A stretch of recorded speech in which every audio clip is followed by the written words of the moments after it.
Eu quero partilhar com vocês a palavra de Deus. E desejo expor o texto de Jó, capítulo 1, tangendo também ao mesmo tempo o assunto família, que é a temática desta noite. Então abra sua Bíblia, por favor, livro de Jó, capítulo 1. Nós faremos a leitura dos versos 6 a 12 e depois no capítulo 2, de 1 a 6.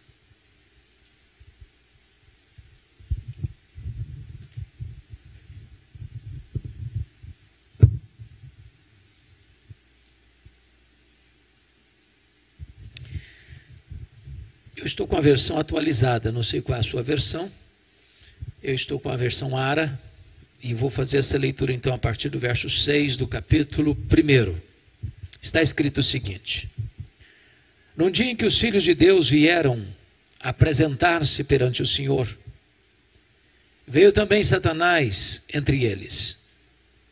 Então perguntou o Senhor a Satanás: De onde vens? Satanás respondeu ao Senhor e disse: De rodear a terra e passear por ela. Perguntou ainda o Senhor a Satanás: Observaste o meu servo Jó? Porque ninguém há na terra semelhante a ele, homem íntegro e reto, temente a Deus e que se desvia do mal. Então respondeu Satanás ao Senhor: Porventura Jó debalde teme a Deus? Acaso não o cercaste com sebe a ele, a sua casa e a tudo quanto tem? A obra de suas mãos abençoaste, e os seus bens se multiplicaram na terra.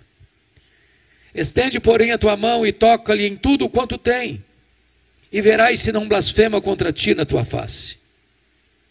Disse o Senhor a Satanás: Eis que tudo quanto ele tem está em teu poder. Somente contra ele não estendas a tua mão. E Satanás saiu da presença do Senhor. Agora capítulo 2, por favor. Num dia em que os filhos de Deus vieram apresentar-se perante o Senhor, veio também Satanás entre eles, apresentar-se perante o Senhor. Então o Senhor disse a Satanás: De onde vens? E respondeu Satanás ao Senhor e disse: De rodear a terra e passear por ela. Perguntou o Senhor a Satanás: Observaste o meu servo Jó? Porque ninguém há na terra semelhante a ele, homem íntegro e reto, temente a Deus, e que se desvia do mal. Ele conserva a sua integridade, embora me incitasses contra ele para o destruir sem causa. Então Satanás respondeu ao Senhor: Pele por pele, tudo quanto o homem tem dará pela sua vida. Estende, porém, a tua mão, toca-lhe nos ossos e na carne, e verás se não blasfema contra ti na tua face. Disse o Senhor a Satanás: Eis que ele está em teu poder, mas poupa-lhe a vida. Meus amados irmãos, esse texto narra este episódio da reunião de Deus com seus filhos.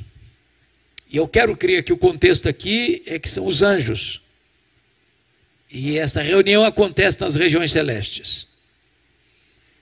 E curiosamente, o texto nos informa que Satanás aparece por lá.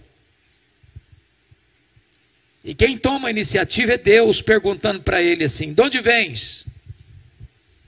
E Satanás responde: De rodear a terra e passear por ela. Satanás é uma espécie de turista inveterado. Ele anda por aí.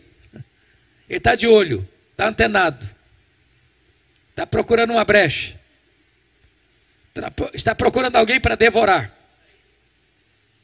E Deus cutuca outra vez e pergunta assim: Observaste o meu servo Jó? E Deus dá o currículo de Jó. Não tem ninguém na terra semelhante a ele. Em outras palavras, ele é o homem mais piedoso dessa geração. Homem íntegro.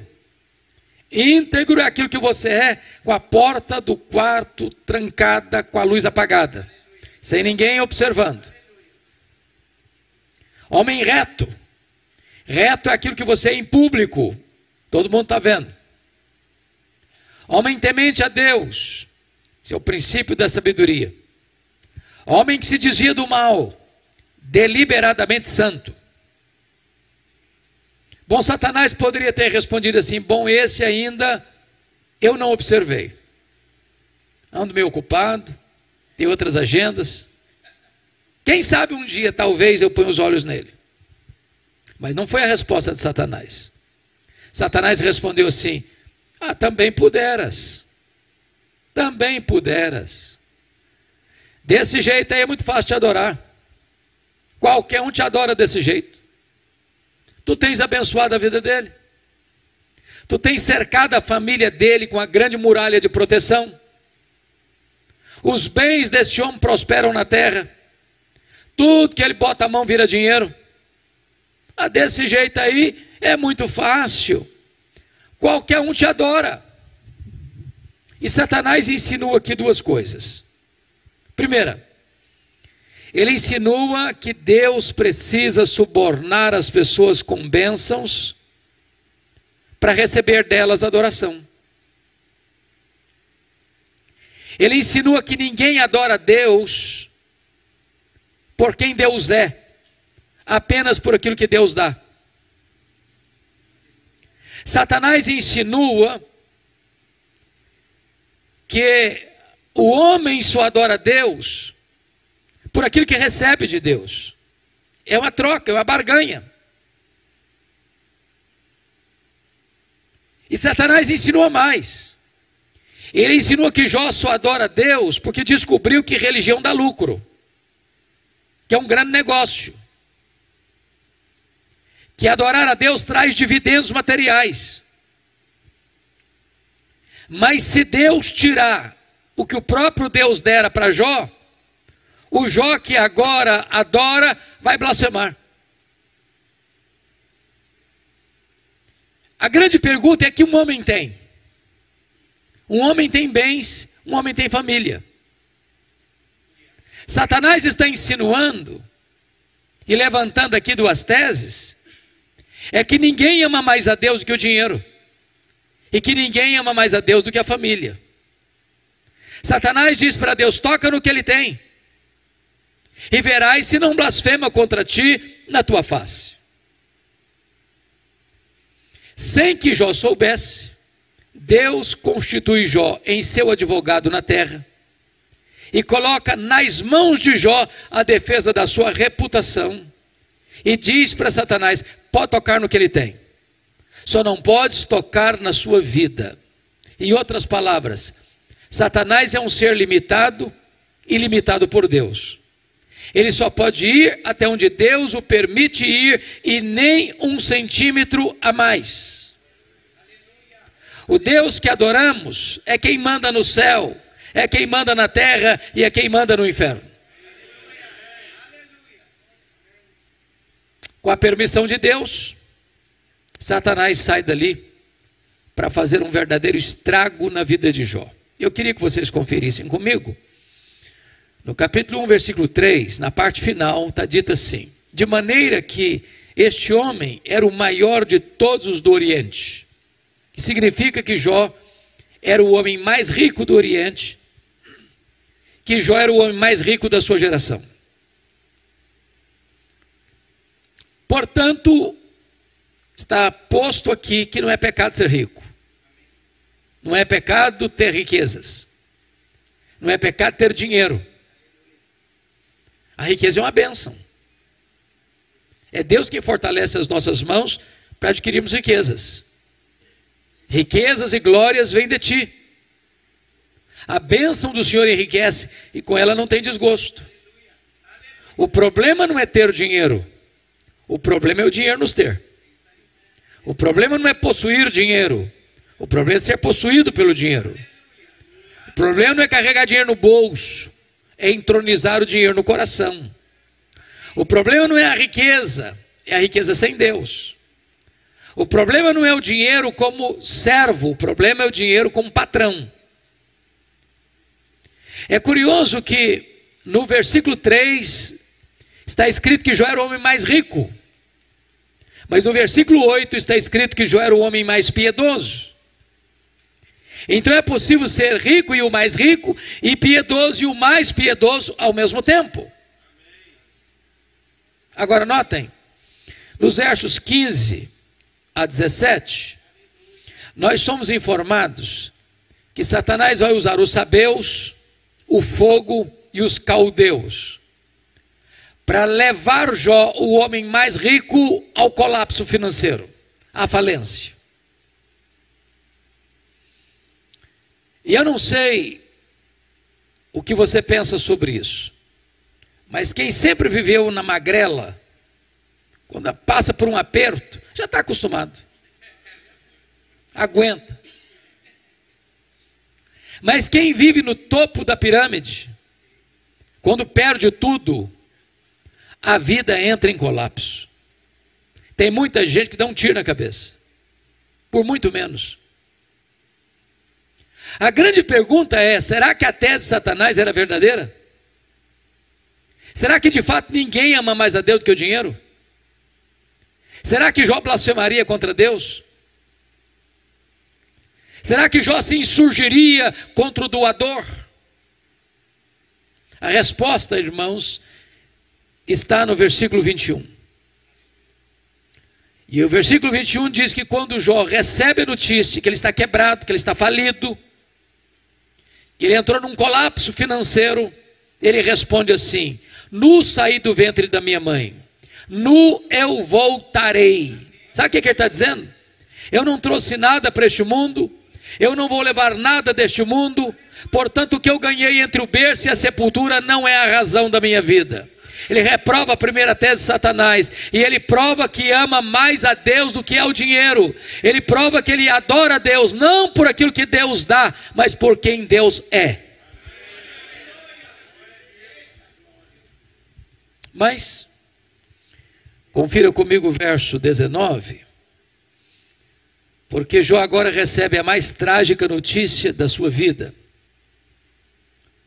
Seus 10 filhos estão reunidos na casa do primogênito, e de repente vem um vendaval, e a casa desaba, e os filhos morrem debaixo dos escombros daquela casa. A grande questão é que tipo de pai era Jó.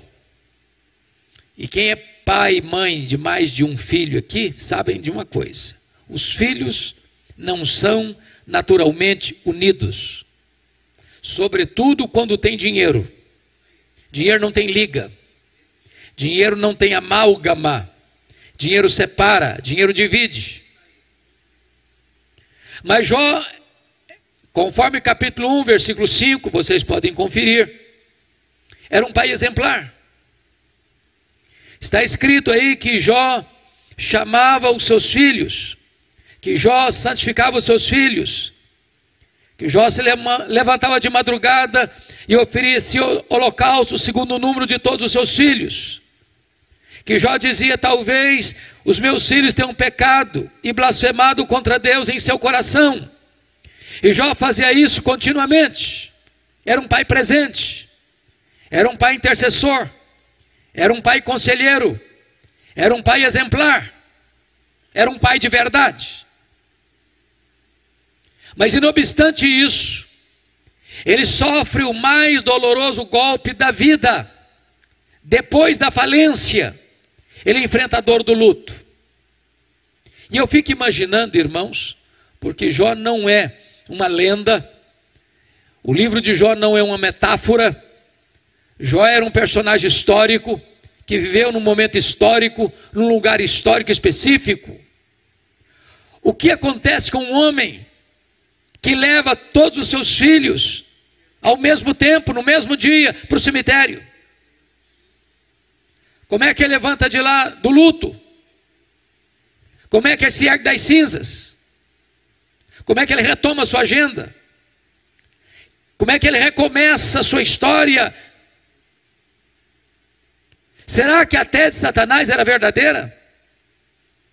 Será que ninguém ama mais a Deus do que a família? Será que Jó blasfemaria contra Deus? A resposta, amados, está no versículo 20, confiram comigo. Quando Jó recebe a notícia da morte de seus filhos, está escrito: então Jó se levantou, rasgou o seu manto, rapou a cabeça, lançou-se em terra e adorou a Deus, dizendo: o Senhor Deus deu, o Senhor Deus tomou, bendito seja o nome do Senhor. Jó reprova a segunda tese de Satanás. Jó prova que ama mais a Deus que a família. Jó prova que ele adora a Deus não por aquilo que Deus dá, mas por quem Deus é. Mas aí vem o capítulo 2. E aí Deus está reunido de novo com seus filhos. E eu quero crer que os anjos. E eu quero crer que nas regiões celestes. E diz a Bíblia que Satanás aparece de novo por lá. E é Deus quem toma a iniciativa outra vez, perguntando assim para Satanás: de onde vens? Satanás responde: de rodear a terra e passear por ela. Sabe o que ele está dizendo? Não mudei minha agenda. Estou fazendo o que eu sempre quis. Estou fazendo o que eu sempre fiz. Estou por aí, estou de olho, estou antenado. Estou procurando uma brecha. Estou procurando alguém para devorar. E Deus cutuca outra vez, perguntando assim: observaste o meu servo Jó? E Deus dá o currículo de Jó sem mudar uma vírgula. Não tem ninguém na terra semelhante a ele. Homem íntegro, reto, temente a Deus, que se desvia do mal. Ele conserva a sua integridade, embora me incitasses contra ele para o destruir sem caos. Sabe o que Deus está dizendo para Satanás? Satanás, suas teses são mentirosas, suas teses são falsas. Jó provou que me ama mais do que o dinheiro. Jó provou que me ama mais do que a família. Jó provou que me ama não por aquilo que eu dou para ele, mas por quem eu sou. Então Satanás partiu para a terceira tese: pele por pele, tudo que o homem tem dará pela sua vida. Toca-lhe nos ossos, toca-lhe na carne, e verás se não blasfema contra ti na tua face. A terceira tese de Satanás é essa: ninguém ama mais a Deus do que a si mesmo. Sem que Jó soubesse, mais uma vez Deus constitui Jó em seu advogado na terra, e coloca então a defesa da sua reputação nas mãos de Jó. E diz para Satanás: pode tocar nos ossos dele, pode tocar na carne dele, só não podes tirar a vida dele. Em outras palavras, Satanás é um ser limitado e limitado por Deus. Ele só pode ir até onde Deus o permite ir, e nem 1 centímetro a mais.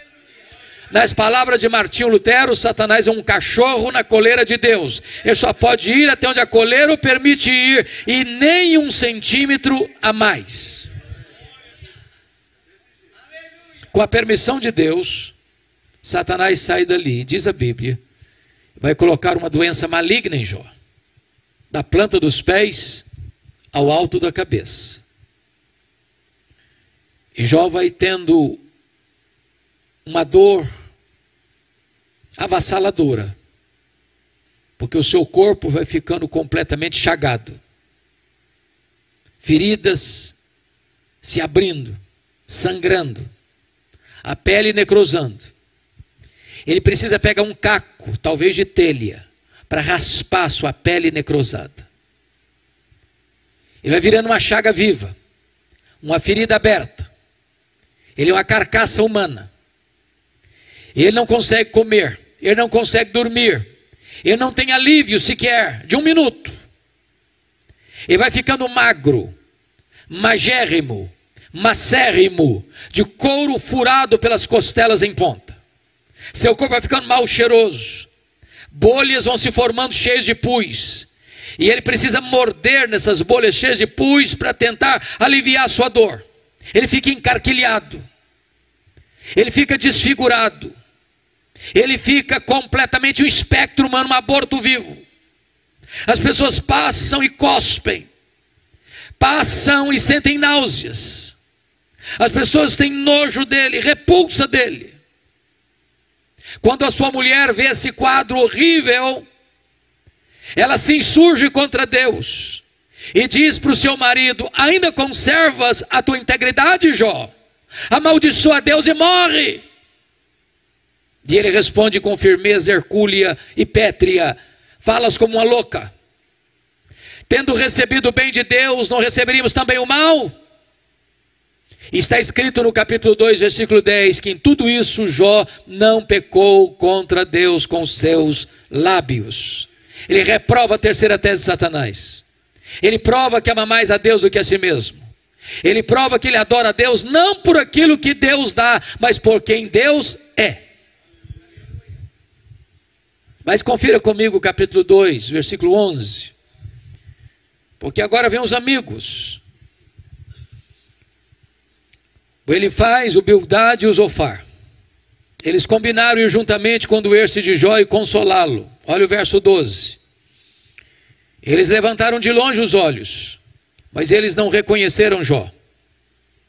Eles ergueram a voz e choraram. Cada um rasgou o seu manto, lançou pó ao ar sobre a cabeça. Eles sentaram com Jó na terra, 7 dias e 7 noites. E nenhum deles dizia palavra alguma, pois viam que a dor de Jó era muito grande. E eu pergunto a vocês: esses homens eram amigos de Jó? Eram amigos de Jó? E a resposta categórica é esta: claro, claro que eram. Claro.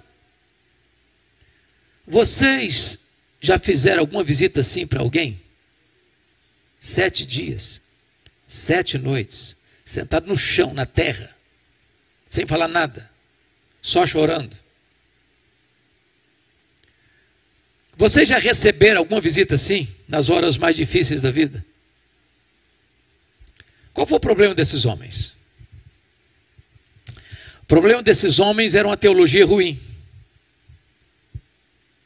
Quando a teologia é ruim, o comportamento vai ser ruim. Porque a ética é filha da teologia e a teologia é mãe da ética.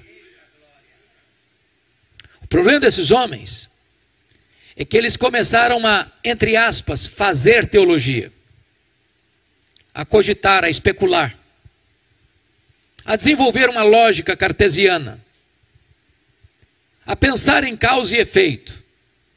E eles imaginaram assim: ninguém sofre sem causa. Para alguém estar sofrendo, é porque fez alguma coisa errada. Portanto, para Jó estar sofrendo e sofrendo muito, ele deve ter feito muita coisa errada. Mas eles não só pensaram isso, eles falaram. Mas eles não só falaram para Jó. E eles assacaram contra Jó os mais pesados libelos acusatórios.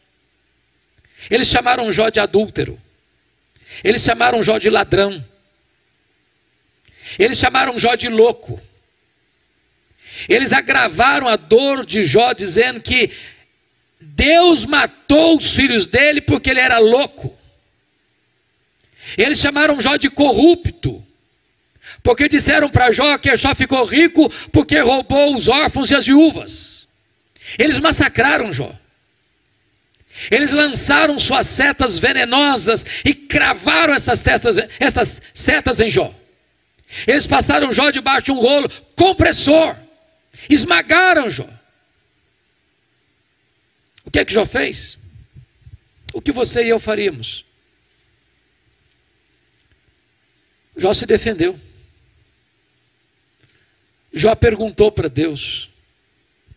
Jó se queixou contra Deus.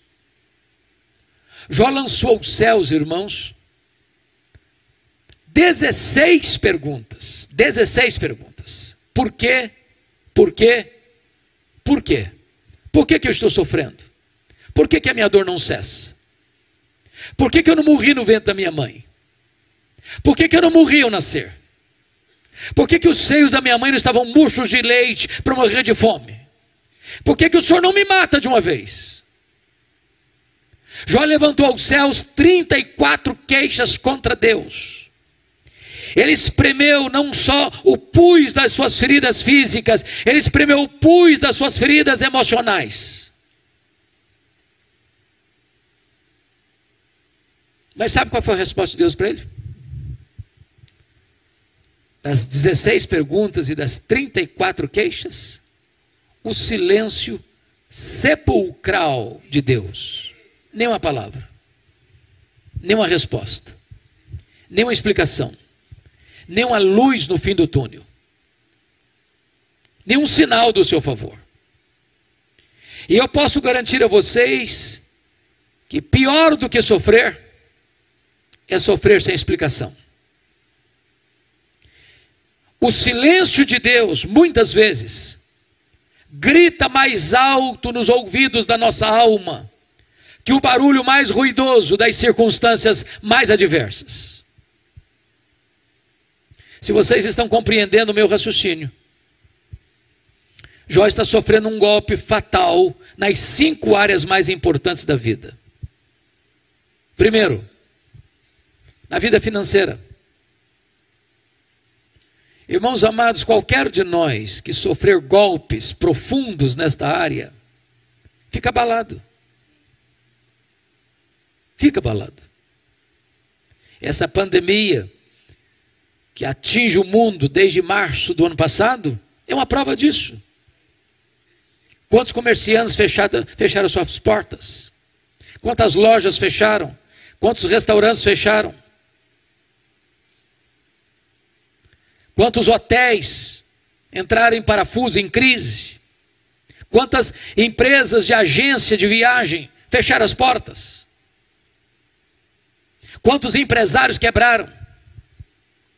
Quantos empregados foram mandados embora porque não tinham mais condições de mantê-los na empresa? É a crise financeira que bate a porta. A segunda área que Jó foi atingido, irmãos, é a área da saúde. Eu quero dizer para você que a enfermidade bota todo ser humano no seu devido lugar. Não tem como ficar de nariz empinado e peito estufado num CTI, entubado. Fica rico, fica pobre do mesmo jeito. A pandemia provou isso, ceifou o mais rico e o mais pobre. Ceifou o jovem e o velho. Ceifou o empresário e o empregado. Ceifou o cientista, o doutor e o analfabeto. Ceifou o homem do campo e o homem da cidade. Ceifou o crente e o descrente. A doença fragiliza o homem. Tira o chão debaixo dos seus pés. E Jó está enfrentando isso. A terceira área que Jó enfrenta crise, irmãos, é na área do casamento. Na hora que Jó mais precisou do apoio da sua mulher, para ser um bálsamo, um alívio de tensões, uma consoladora, ela se revolta contra Deus e diz para o marido dela assim: morre, homem, morre, morre logo. A quarta área que Jó enfrenta crise, irmãos, é com os filhos. Não é natural pai e mãe enterrar filhos, não. Não é natural os filhos furarem a fila, não é. Talvez não tenha dor que possa se comparar a esta. O que é um pai e uma mãe sepultar um filho ou uma filha? Mas a quinta área que Jó está enfrentando drama na vida, irmãos, é com as amizades. Aqueles que deveriam ser consoladores transformam-se em molestadores. Aqueles que deveriam ser óleo terapêutico nas suas feridas tornam-se vinagre em suas feridas. Aqueles que deveriam estar com ele para consolá-lo são seus acusadores mais implacáveis. Se você está olhando comigo, Jó está perdendo tudo. tudo. Jó está no fundo do poço. E quando alguém, porém, está no fundo do poço, meus irmãos, só tem um lugar para se olhar. É para cima. É para o alto. É para Deus. Jó perdeu tudo, exceto sua confiança em Deus. E então, quando ele está no fundo do poço, ele arranca do peito um brado de esperança e diz: mais uma coisa eu sei, é que o meu Redentor vive. O meu Redentor vive. Satanás havia pensado que havia tirado tudo de Jó, mas não entendera que Deus era o tudo de Jó. E ninguém pode tirar Deus da nossa vida. Ele é o nosso refúgio, Ele é a nossa fortaleza, Ele é a nossa esperança. Com Deus você tem tudo. Sem Deus, tendo tudo, você não tem nada. Quando Jó solta este brado de esperança, de repente Deus rompe o silêncio e começa a falar com ele. E é curioso que quando Deus fala com Jó, Deus não responde nenhuma das 16 perguntas de Jó. Deus não responde nenhuma das 34 queixas de Jó. Quando Deus fala com Jó, Deus faz 70, literalmente 70 perguntas para Jó. Todas perguntas retóricas, sem a mínima possibilidade de resposta. Deus pergunta para Jó assim: ô Jó, onde você estava quando eu lançava os fundamentos da terra? Ô Jó, onde você estava quando eu espalhava as estrelas no firmamento? Ô Jó, onde você estava quando eu cercava as águas do mar para elas não invadirem a terra? E Deus abriu as comportas dos céus e despejou torrentes caudalosas da sua majestade, da sua glória sobre Jó. Em catadupas Deus foi derramando sobre Jó torrentes do seu poder, da sua glória, da sua majestade, da sua grandeza, do seu conhecimento, do universo, das coisas maiores e menores da vida. E quando Deus foi se revelando a Jó, e se revelando a Jó, e se revelando a Jó, e se revelando a Jó, Jó foi se encolhendo, e foi se encolhendo, e foi se encolhendo, e foi se encolhendo, para descobrir as 5 verdades mais extraordinárias e revolucionárias da sua vida, que mudaram a história dele, e que podem mudar a sua, a minha, a nossa história nesta noite. Que verdades são essas? Eu gostaria que vocês contemplassem comigo no capítulo 42, porque elas estão lá. A primeira coisa que Jó descobriu, meus irmãos, notem comigo, está aí no versículo 1 e 2. Então respondeu Jó ao Senhor: bem sei que tudo podes. Jó reconheceu a onipotência de Deus. Deixa eu lhe dizer algo nesta noite. Você e eu temos impossibilidades intransponíveis, fraquezas indisfarçáveis. Eu gosto muito de ler, desde a minha infância. E eu gosto de passar pelas livrarias, praticamente todo mês, toda semana, para ver o que está saindo. Eu acho que todos vocês concordam comigo que as obras que mais são publicadas no Brasil e no mundo são livros de autoajuda. E esses livros de autoajuda dizem para você que você é forte, que você tem a força, que você é um gigante, que há poder nas suas palavras, que basta fazer cócegas no seu interior e se levantará daí um gigante. Mas sabe o que a Bíblia diz? Exatamente o contrário. A Bíblia diz que nós somos fracos, que Deus conhece a nossa estrutura e sabe que somos pó. Nós temos fraquezas físicas, por exemplo. Eu só sei que eu tenho a idade que eu tenho quando eu me olho no espelho. E quando eu converso com alguém, ele diz assim, tem a mesma idade sua, estou um pouquinho mais velho, um pouquinho mais novo. Eu falei, estou velho mesmo. O tempo vai esculpindo algumas rugas no nosso rosto, indisfarçáveis. Indisfarçáveis. As mulheres que são mais espertas e mais inteligentes do que os homens, driblam isso melhor. Com um bom cosmético. Às vezes quando se acorda é um caos, mas depois de um bom cosmético vira o cosmos de novo. Mais tarde uma boa cirurgia plástica ajuda muito. Mas chega uma hora, convenhamos, que ainda que Pitangui ressuscitasse dentre os mortos, não teria mais jeito. Não tem mais jeito. As mãos ficam descaídas, os joelhos trôpegos, as pernas bambas, os olhos embaçados.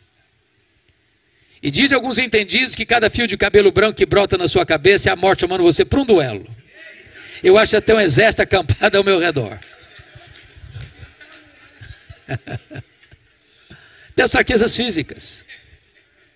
Mas nós temos fraquezas emocionais, irmãos.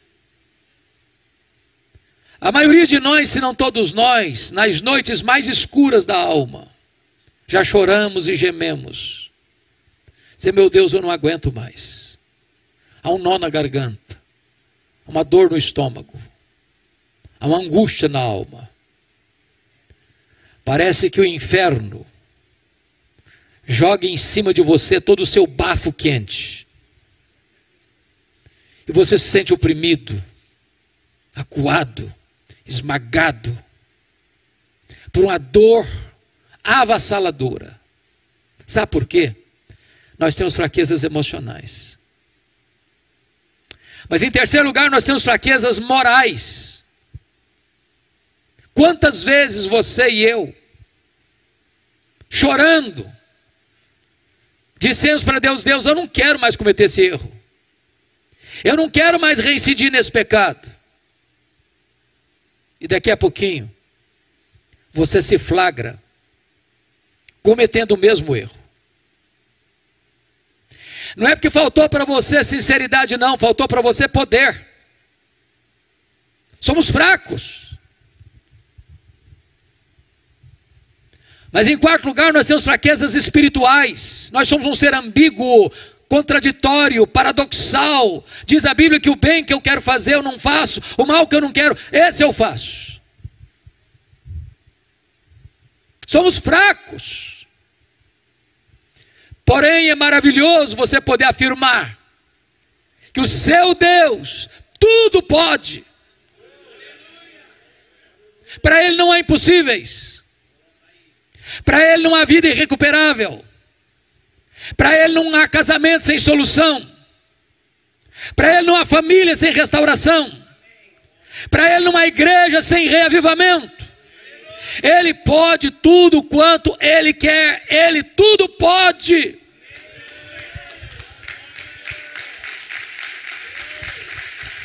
Hoje, nesta noite, a sua causa perdida pode ter uma solução. Aquele assunto que rola há anos na sua vida, no seu casamento, na sua família, nesta noite pode ter uma solução. Ele está aqui e Ele é poderoso para fazer milagres na nossa vida. A grande questão nesta noite, irmãos, quem é o nosso Deus? Quão grande é o nosso Deus? Quão poderoso é o nosso Deus? Quão majestoso é o nosso Deus? Quanto Ele pode? Quando o profeta Isaías, que é considerado o profeta evangélico, porque a partir do capítulo 40 do seu livro ele começa a tratar do Messias. Lá no capítulo 40 ele diz que o seu Deus, o meu Deus, o nosso Deus, é aquele que mede as águas na concha da sua mão.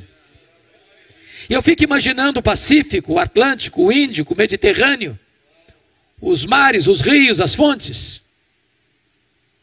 Tente aqui no Atlântico, com um baldinho. Veja quanto tempo você vai levar para esvaziar o Atlântico com um baldinho. pois o seu Deus mede as águas na concha da sua mão. O seu Deus pesa o pó das montanhas em balança de precisão. O seu Deus mede os céus a palmos. O seu Deus espalha as estrelas no firmamento, e por ser forte em força e grande em poder, quando as chama pelo nome, nenhuma só delas vem a faltar. O seu Deus olha para as grandes nações, as grandes potências econômicas e militares da terra, e considera todas essas nações como um pingo que cai num balde, como um pó numa balança de precisão. Este é o seu Deus, Ele tudo pode.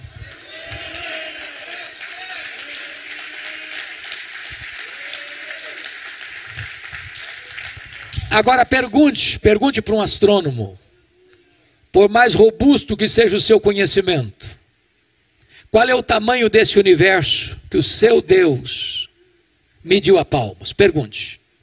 Se ele for honesto, ele vai responder assim: eu não sei. Com isso ele não está confessando a ignorância absoluta, não. O que ele está afirmando é que nenhum homem é capaz de saber com precisão qual é o exato tamanho do universo. Esta é uma matéria ainda em aberto. O que você e eu sabemos é que o universo não é infinito, porque a infinitude é um atributo exclusivo de Deus. Porém, o que os cientistas já sabem é que o nosso universo tem mais de 93 bilhões de anos-luz de diâmetro. E o que significa isso?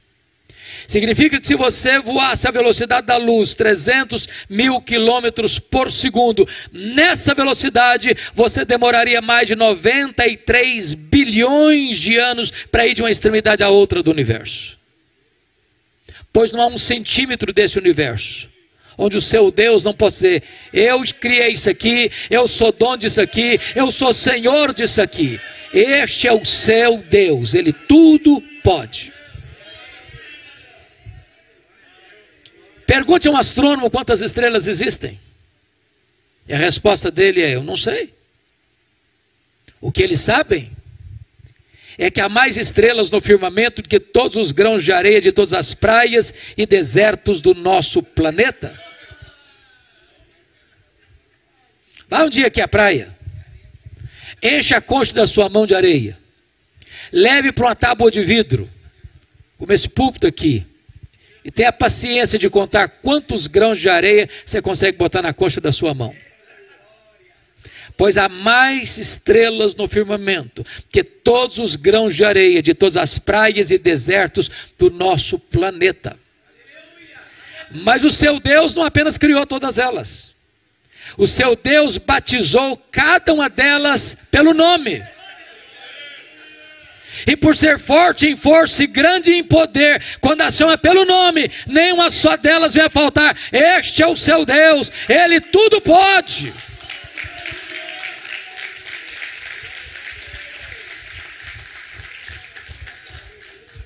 Até o século passado, nós todos estávamos pasmos com a grandeza insondável do macro-universo. Do século XX para cá, nós já estamos boquiabertos com a grandeza do micro-universo. Se você pega uma folha tenra, delgada, lá no seu quintal, aquela folha é mais complexa do que a cidade de Niterói. Se você for na sua geladeira e pegar um ovo e quebrá-lo, aquela gema é mais complexa do que qualquer máquina que o homem jamais inventou. Dr. John Wilson, catedrático de Harvard, uma das maiores autoridades no mundo em oftalmologia, diz que você e eu temos cerca de 10 milhões de fios duplos encapados em cada um dos nossos olhos, e se não for assim, haverá um curto-circuito e nós ficaremos cegos. Dr. Marshall Nirenberg, prêmio Nobel de Biologia, fez uma das mais fantásticas descobertas no século passado. Ele descobriu que você e eu temos em torno de 60 trilhões de células vivas no nosso corpo. Descobriu mais. que em cada uma dessas células você tem 1,70 m de fita DNA, onde estão gravados e computadorizados todos os seus dados genéticos, a cor dos seus olhos, a cor da sua pele e o seu temperamento. Se você espichar a fita DNA do seu corpo, você terá 102 trilhões de metros de fita DNA no seu corpo. Você terá 102 bilhões de quilômetros de fita DNA no seu corpo, que daria para dar diversas voltas no sistema planetário. Dr. Loy vai afirmar mais tarde que códigos de vida não se originam espontaneamente, não se originam de uma evolução de milhões e milhões de anos. Códigos de vida foram plantados em você pelo Deus Todo-Poderoso, Criador dos céus e da terra, e este Deus é o seu Pai, e Ele tudo pode.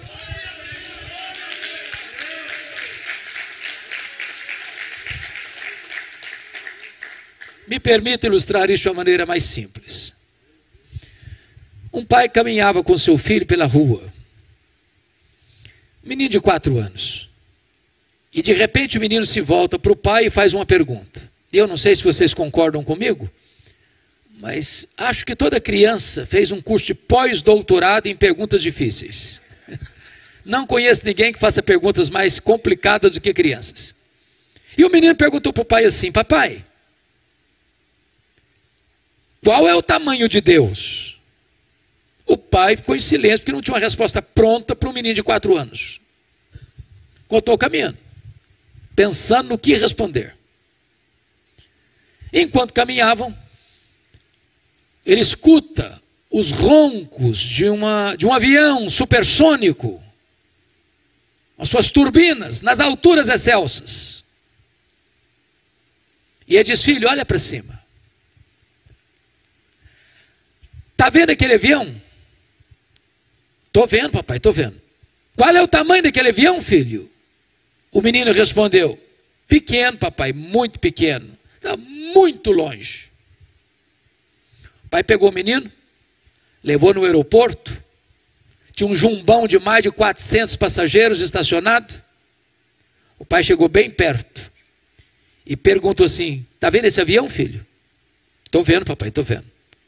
Qual o tamanho desse avião, meu filho?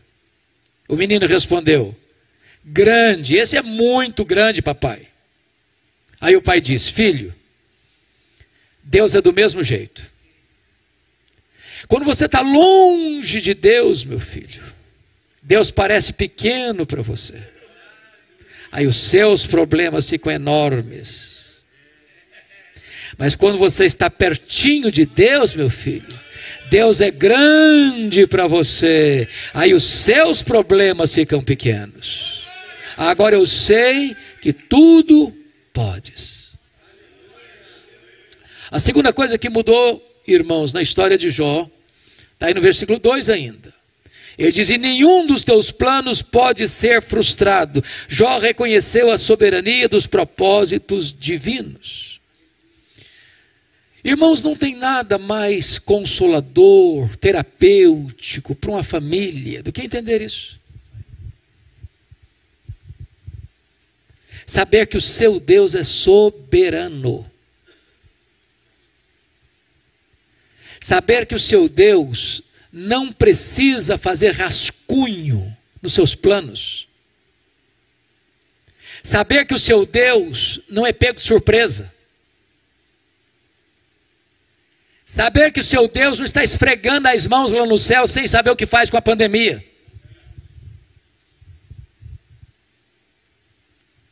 Saber que o seu Deus não precisa atualizar seus planos, revisar seus planos, porque não há erro nele. Irmãos, isso é consolador. Você e eu não cremos em sorte. Você e eu não cremos em azar. Você e eu não cremos em coincidência. Você e eu não cremos em determinismo cego. Você e eu não cremos em feitiço para crente. Você e eu não cremos em olho gordo. Você e eu cremos que a mão de Deus dirige o nosso destino. Você e eu sabemos que todas as coisas cooperam para o bem daqueles que amam a Deus. Você e eu sabemos que os planos de Deus não podem ser frustrados. Nem a agenda das nações, nem a agenda das superpotências mundiais, nem a agenda das instituições, por mais egrégias que elas sejam, nem a agenda dos poderosos deste século podem frustrar os planos de Deus. Irmãos, a história não é cíclica como pensavam os gregos. A história não está à deriva, como pensam os existencialistas, como um caminhão sem freio ladeira abaixo. A história não esboça diante de nós uma tragédia irremediável. O nosso Deus está no trono. O Cordeiro venceu para abrir o livro e desatar os selos. A história é teleológica, em outras palavras, ela caminha para um telos, ela caminha para um fim, ela caminha para uma consumação, e a vitória de Cristo e da sua igreja. Agora tem dor, agora tem vale, agora tem gemido, agora tem doença, agora tem opressão, agora tem perseguição, agora tem prisão, agora tem martírio, mas a vitória está selada e ninguém pode mudar o decreto soberano de Deus.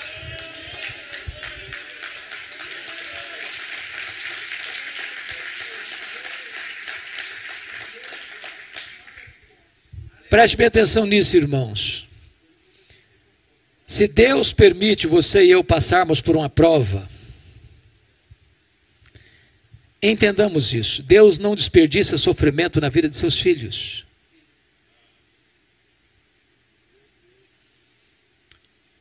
Se Deus permite você e eu passarmos por uma prova, não é porque Deus não é amor, não é porque Deus é sádico, não é porque Deus está longe, não é porque Deus é indiferente, não é porque Deus não ama você. Se Deus permite você e eu passarmos por uma prova, é porque tem um propósito nisso. As provas não vêm para nos destruir, elas vêm para fortalecer as musculaturas da nossa alma.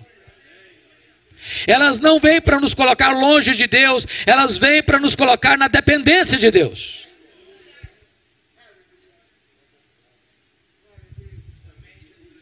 Mas há uma terceira coisa que Jó descobriu, que mudou a história dele. Confira comigo o versículo 3.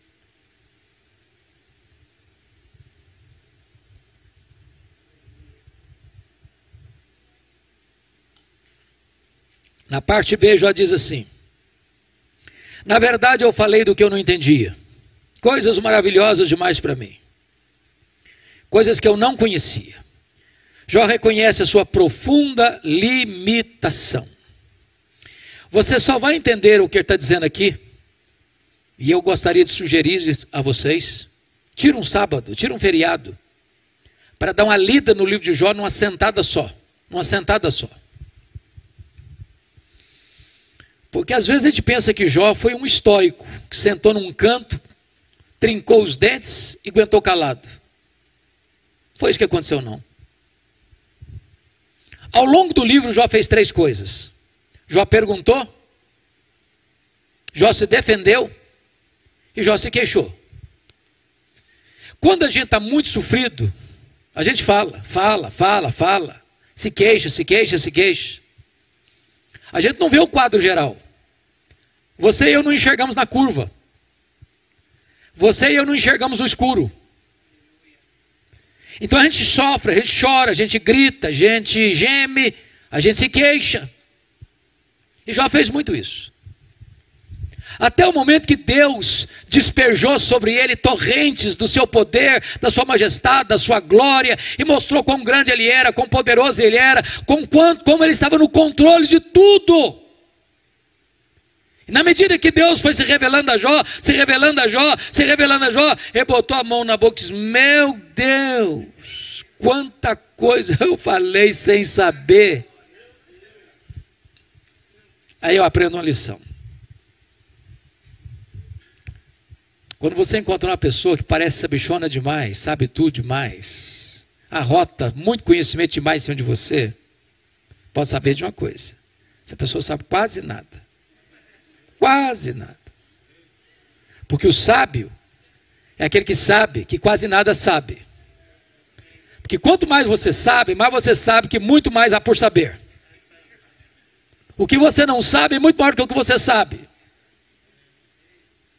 Então, quanto mais você conhece, mais você reconhece a sua limitação. Quanto mais você conhece a Deus, mais você sabe que você conhece pouco e precisa conhecer mais.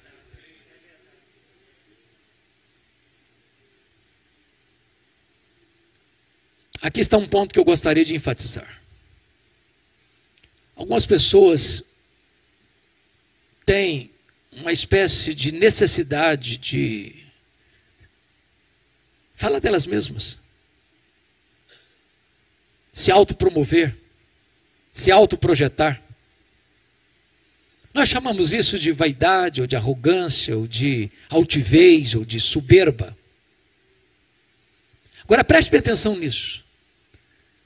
É impossível você nutrir vaidade ou soberba se tem duas coisas acontecendo. Primeiro, se você conhece a Deus.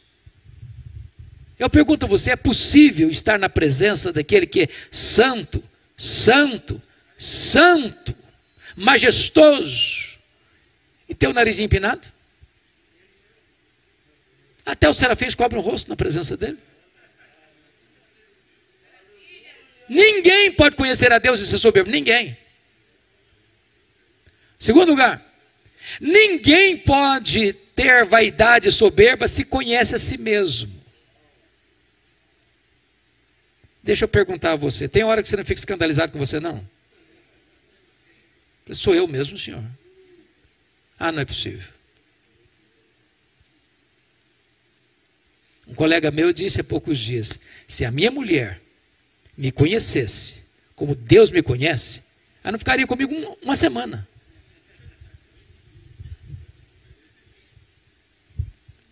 Não bata palma para você, não. Você e eu somos barro e ruim ainda, viu? Então não tem espaço para você ser honesto, conhecendo a você mesmo. Isso é soberbo. O que me espanta é que Deus, apesar ou a despeito de me conhecer, como mais do que eu me conheço, ainda me ame. Então, quanto mais você conhece a Deus, mais humilde você precisa ser. Eu fui criado na roça mesmo. Fui calçar meu primeiro par de sapatos com 8 anos de idade, com as mãos calejadas. Mas naquela roça bem artesanal, você planta milho e colhe milho no muque, no braço. E se você já viu, ou já foi criado como eu na roça, na hora que você vai colher uma lavoura de milho, está seco, na hora de colher, toda espiga boa se dobra, toda se dobra. Agora o restolho, que só tem palha e sabugo, não se dobra nunca, fica empinadinho. Empinadinho. Quando você vê uma pessoa, olhar para uma pessoa muito empinadinha, pode ter certeza, só tem palha e sabugo. É lata vazia que faz barulho.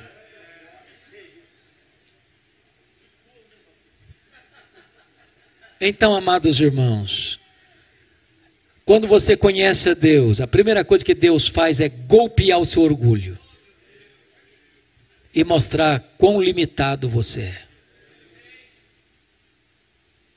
Quarta coisa que mudou a história de Jó, confira comigo o versículo 5. Eu te conhecia só de ouvir, mas agora os meus olhos te veem. Jó reconheceu o seu limitado conhecimento de Deus. Eu entro em crise com esse versículo. Entro. Sabe por que eu entro em crise? Não é fácil você conciliar 42,5 com 1,8. Porque Jó 1,8, Deus disse assim, acerca de Jó: não tem ninguém na terra semelhante a ele. Homem íntegro, reto, temente a Deus, que se desvia do mal. E isso não é a opinião de um amigo bajulador, rasgador de seda. Quem disse isso foi Deus. Deus não tem opinião, Deus tem um diagnóstico. Agora, como é que esse homem, que o próprio Deus disse que era o homem mais piedoso da sua geração, pode fazer uma declaração dessa? Eu te conheci só de ouvir, agora os meus olhos te veem. Não parece contraditório? Como entender isso? Para explicar, me permita uma pergunta. Você conhece a Deus? Conhece? Quanto você conhece? Quanto? Deixa eu ilustrar. Havia um cidadão que nunca tinha visto o mar. Um dia ele fez uma viagem para o litoral, e ao ver o mar, ele exclama extasiado: agora eu conheço o mar. Aproxima-se dele um marujo, com a pele tostada de sol e sal, e diz: eu também conheço o mar. Qual a diferença entre eles? Você conhece a Deus? Quanto você conhece? João 17,3 diz que a vida eterna é esta: conhecer a Deus e a Jesus Cristo a quem enviaste. Então sabe o que você vai estar fazendo no céu? Porque a própria essência da vida eterna é conhecer a Deus. Sabe o que você vai estar fazendo no céu? Depois que você estiver com o corpo glorificado, 1 milhão de anos lá no céu, você vai estar conhecendo a Deus. Sabe o que você vai estar fazendo no céu? Depois que você tiver 1 bilhão de anos lá na glória, você vai estar conhecendo a Deus. Nem toda a eternidade será suficiente para você esgotar o conhecimento de Deus, porque Deus é inesgotável em seu ser. Tem gente que pensa que o céu vai ser boring, vai ser chato, vai ser enfadonho, vai ser monótono. Há pouco tempo, um adolescente veio para mim e falou assim: pastor, não quero ir para o céu não. Tomei um susto, falei: você está ficando maluca, minha filha? Não quero ir não. Falei: mas como assim, me explica? Ah, pastor, a ideia de céu que eu tenho é que eu vou estar numa nuvem branca, com a harpa na mão, tocando, cantando. Ah, eu não aguento essa vida inteira não, quero coisa nova para a minha vida.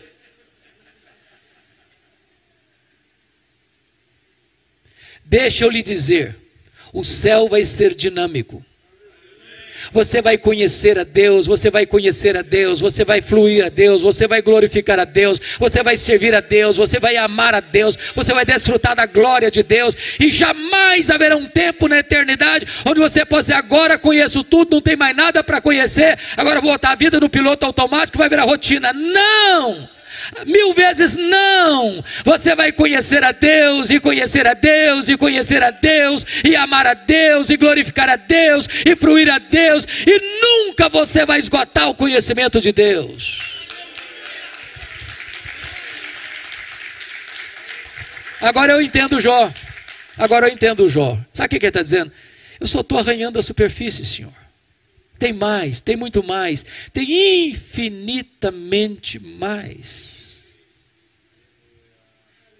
O grande problema da nossa vida cristã é que nós limitamos Deus, ou a obra de Deus, ao que nós conhecemos e ao que nós já experimentamos. Por exemplo, pega a oração de Paulo, Efésios 3,19. Eu acho que Paulo alcançava o pináculo da sua teologia quando ele se colocava de joelhos. E Paulo ora para que você e eu sejamos tomados, não de Deus, não da plenitude de Deus, mas para que sejamos tomados de toda a plenitude de Deus. Isso me leva a uma pergunta: quem é Deus? Só para recordar e trazer a memória esclarecida de vocês o que nós chamamos dos atributos incomunicáveis de Deus, diríamos que Deus é autoexistente, que Deus é imenso, que Deus é infinito, que Deus é imutável, que Deus é onipotente, que Deus é onipresente, que Deus é onisciente, que Deus é transcendente, que Deus é soberano, que Deus é maior que tudo quanto Ele criou, que nem os céus dos céus pode conter a Deus. Agora Paulo está orando para que você e eu, frágeis vasos de barro, sejamos tomados de toda a plenitude de Deus. Ah, Paulo, você deve estar delirando, só pode. Não é possível. É muito ousado. O pedido está grande demais.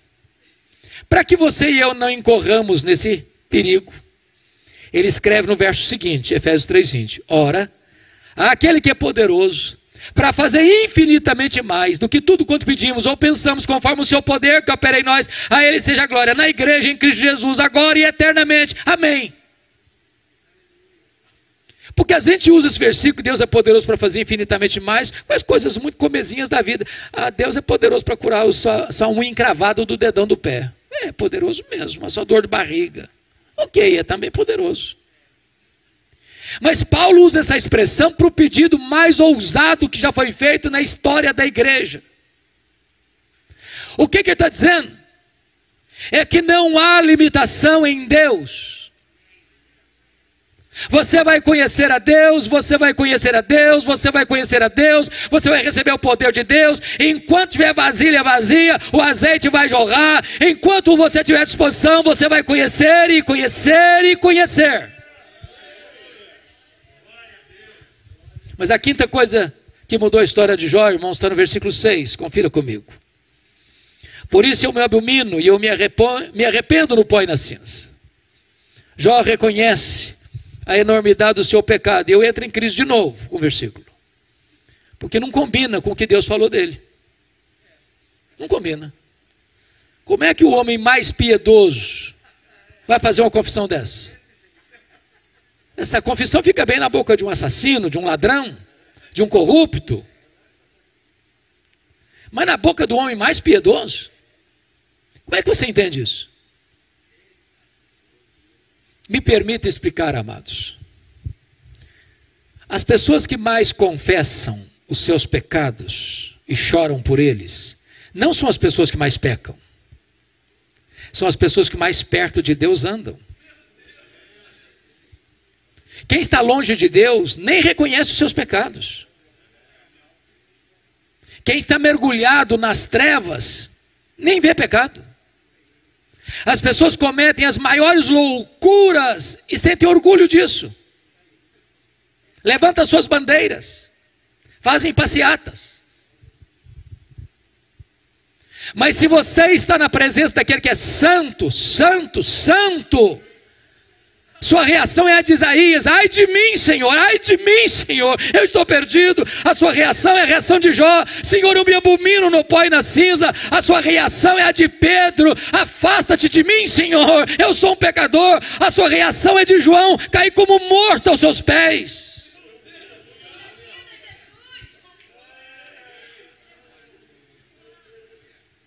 Oh, amados irmãos, há pouca convicção de pecado na família e na igreja, porque tantas vezes nós estamos longe de Deus. Quanto mais perto de Deus, mais choro pelo pecado. Pois bem, agora eu quero conduzir vocês àquilo que eu chamo da chave da virada, ou a chave hermenêutica do livro de Jó, que está no capítulo 42, versículo 10. Está escrito: mudou o Senhor a sorte de Jó, quando este orava pelos seus amigos, e o Senhor deu-lhe o dobro de tudo que antes possuíra. Você já perguntou por que Deus mudou a sorte de Jó enquanto ele orava pelos seus amigos? Por que foi nesse momento? Me permita uma pergunta. Vocês já chegaram naquela condição espiritual em que ninguém mais fala mal de vocês? Eu não cheguei ainda. Vocês já chegaram?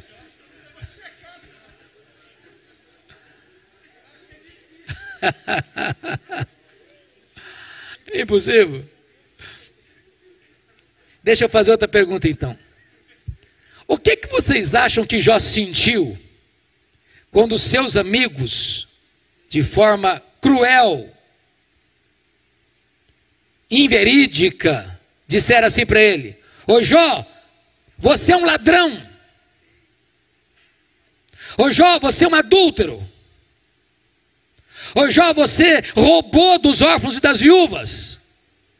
Ô Jó, você é doido, você é louco. Deus matou seus filhos porque você é doido, louco. O que vocês acham que Jó sentiu? O que você sente quando alguém fala mal de você? Quando alguém levanta falso sobre a sua vida? O que você sente? Você fica feliz? Você dá pulo de alegria? O que Jó fez? Se defendeu, se queixou. E quem se defende e se queixa, sabe o que tem no coração? Dor, mágoa. Sabe o que Deus está falando para Jó? Meu filho, você quer ser restaurado? Saia dessa arena de autodefesa. Saia, meu filho, dessa arena de autodefesa. Comece a orar por esses homens. Comece a orar por aqueles que criticaram você. Comece a orar por aqueles que estão cravando você com setas enormes. Comece a orar por eles. Sabe por quê? Você não consegue orar por alguém e ter mágoa desse alguém ao mesmo tempo. E diz a Bíblia que quando Jó orava pelos seus amigos, Deus restaurou a sorte de Jó. Notem comigo que as 5 áreas que Satanás tentou destruir na vida de Jó, Deus restaurou todas elas. A primeira área que Deus restaurou está no versículo 16. Foi a sua saúde. Ele viveu mais 140 anos. Viu os filhos dos filhos até a 4ª geração. Eu acho que não ficou nem sequela, nem cicatriz. Eu quero dizer para você que o Deus que cura está aqui nesta noite. A última palavra, irmãos, não é da medicina, a última palavra não é da ciência, a última palavra é de Deus. Se Ele quiser, Ele cura. Ele é o Jeová Rafa. A segunda área que Deus restaurou, confira comigo o versículo 10 e o versículo 12, foi a vida financeira. No verso 10 diz que Deus deu tudo em dobro. E no verso 12, vale a pena você comparar 1:3 com 42:12, e você verá que Deus literalmente devolveu tudo em dobro. Eu quero dizer para você que o Deus da restituição está aqui nesta noite. Você que foi despedido do seu emprego, você que fechou o seu comércio, você que fechou a sua loja, você que sofreu um baque na sua empresa, eu quero dizer que Deus é poderoso para restituir e restaurar a sua vida financeira.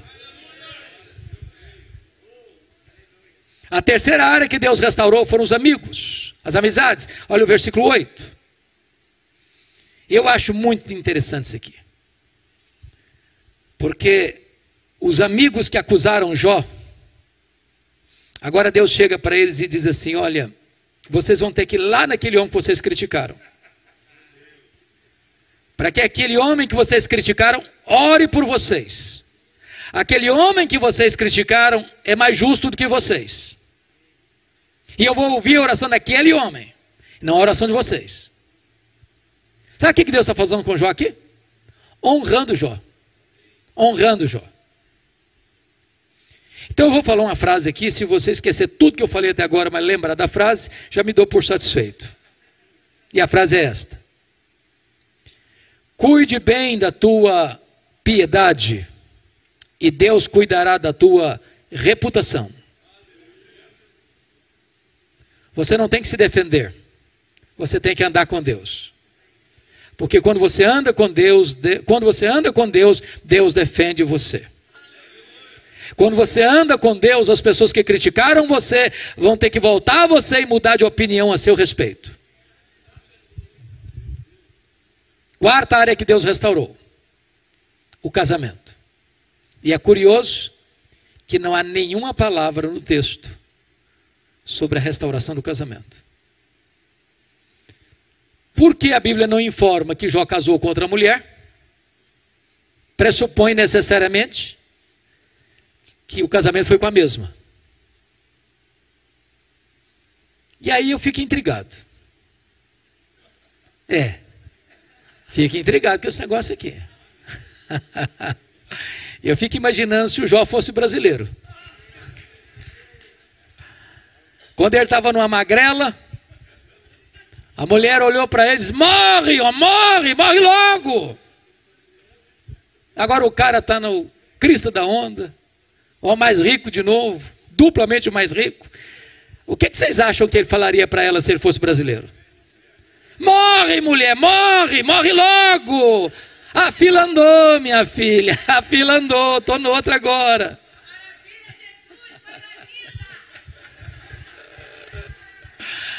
Mas deixa eu dizer algo para vocês, amados. Deus é especialista em pegar cacos e fazer um vaso novo.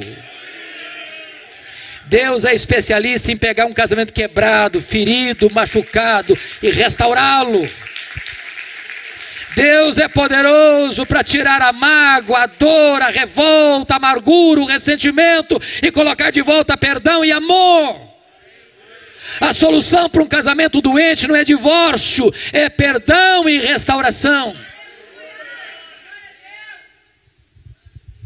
Irmãos queridos, eu no ano 2000, 2001 estava nos Estados Unidos estudando e eu escrevi um livro sobre divórcio, casamento, divórcio e novo casamento. Você sabe que os Estados Unidos tem estatística de tudo, pesquisa de tudo e é tão fácil estudar lá porque tem tudo na mão. Então fui fazer uma pesquisa em 2001 sobre a questão de casamento e divórcio. E constatei duas coisas tristes. Primeira, no ano 2001, 75% dos homens e 63% das mulheres até os 40 anos haviam sido infiéis ao seu cônjuge. Segundo, 70% das pessoas que se divorciaram e casaram de novo, 70%, 10 anos depois, descobriram que o segundo casamento foi pior do que o primeiro. Em outras palavras, a solução para um casamento em crise não é o divórcio, mas é a restauração, é a cura, é o perdão. Talvez você veja aqui hoje, seu casamento está abalado. Talvez você está decepcionado, decepcionada. Talvez você já está fazendo até provisão para separação. Mas eu quero dizer para você que Deus pode fazer um milagre no seu casamento. Há pouco tempo uma mulher me procurou para me fazer um comunicado. E ela estava brava. E ela me fuzilou com os olhares pesados e disse: pastor, eu vim lhe comunicar que eu estou me divorciando. E eu tomei um susto, porque eu não esperava isso. Eu disse: como assim? Eu estou me divorciando. E eu perguntei: mas por quê, filha? E ela disse assim: secou. Secou. Está claro para você botar a legenda? E eu perguntei: secou, minha filha? Ué, mas se secou, tem esperança. Você não leu na Bíblia lá que a vara seca de Arão floresceu? Deus pode fazer florescer o que está seco no seu coração. Eu falei: pastor, o senhor não está me entendendo, o senhor está ficando maluco. Eu estou falando para o senhor que morreu. Está claro? Morreu. Eu falei: morreu, filha? Ué, mas não tem esperança? Você não leu na Bíblia lá que Jesus ressuscita os mortos? Ele pode ressuscitar o que está morto no seu coração? Ô pastor, o senhor perdeu o juízo. Eu estou falando para o senhor que acabou. Acabou. Está claro? Acabou. Falei: acabou, filha? Ou então tem esperança? Você não leu na Bíblia lá que Jesus chama a existência as coisas que não existem? Ele pode chamar a existência nem o que não está mais aí no seu coração. Você não vai divorciar agora não. Você vai orar comigo. Daqui a uma semana você volta aqui e nós vamos conversar. Passou uma semana, a moça voltou. Ela disse assim: pastor, acabou a vontade de divorciar. Jesus está restaurando a minha vida, Jesus está restaurando meu casamento, há esperança para nós. Deus é poderoso para fazer um milagre de restauração nesta noite na nossa vida. Mas a última área que Deus restaurou foram os filhos. Confira comigo capítulo 1, versículo 2, que Jó tinha 7 filhos e 3 filhas. Agora confira 42:13, que Jó passa a ter mais 7 filhos e 3 filhas. Mas se era tudo em dobro, você fica perguntando: mas então não devia ser, você tinha 10, devia ter 20 agora. Então não foi tudo em dobro?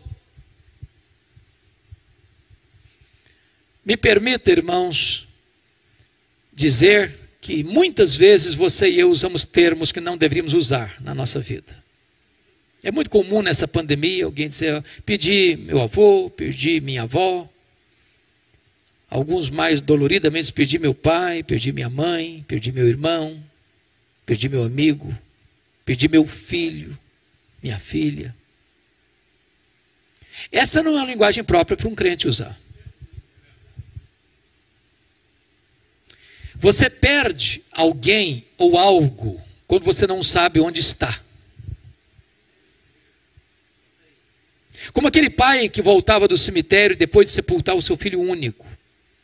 E um amigo se aproxima para lhe dar um abraço e disse assim, meus pêsames. Eu soube que o senhor perdeu o seu filho.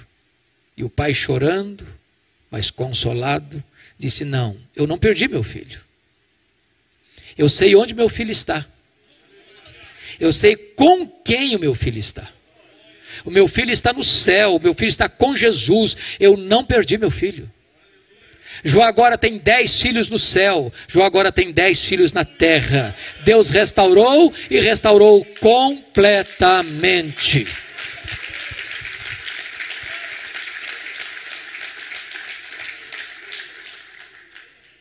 Sabe o que Satanás queria com Jó? Colocar Jó longe de Deus. Sabe o que Satanás conseguiu? Colocar Jó mais perto de Deus. Sabem por quê? Porque os planos de Deus não podem ser frustrados. Que grande Deus nós temos. Digno de toda a honra, de toda a glória e de todo o louvor. Amém.